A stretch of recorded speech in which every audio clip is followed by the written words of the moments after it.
Hey everybody, this is Steve with Smitty's Fly Box. I'm going to tie a pearl disco midge using some of the materials that we sent in this month's winter midge box.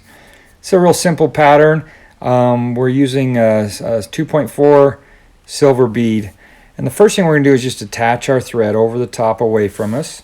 And then we're going to tie in some crystal flash. So you're going to take one strand of crystal flash and just carefully lay that on an angle where you can capture that with your thread and tie it down, and just hold it along the top of the hook as you tie your thread over it all the way down around the bend to our tie-in point, which is directly above the barb of the hook. That's a good point to stop. Now we're just going to return our thread back behind the bead.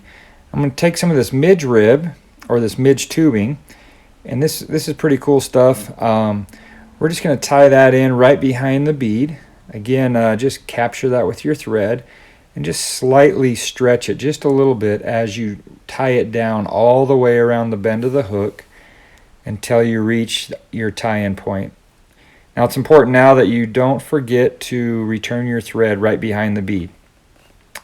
Alright, now we'll take the crystal flash and wrap that over the top away from us.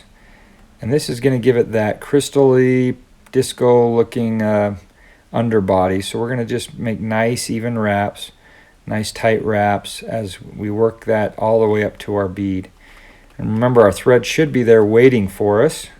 So once we reach the bead, we can hold it straight up in the air with our right hand, and then we'll drop our thread over with our left hand, and that ties down that crystal flash. And then we can snip off that excess. Now we'll repeat that step with the midge tubing.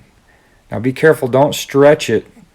You want to just basically wrap it around, and it'll keep that ribbing look, that segmented look, which looks really cool and buggy. So just wrap it over the top away from you, and again, once you reach the bead, hold it straight up in the air and drop your thread over with your left hand about 3 times. And that ties down that midge tubing, and now you can snip off the excess. Now lastly, all we need to do is just build a nice thread collar there and tie down any of those clipped ends that we may have exposed. And we'll do our whip finish.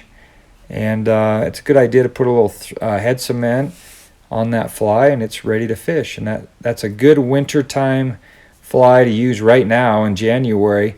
And that's what fish are eating right now. So put it in your midge box, and hope you have some luck.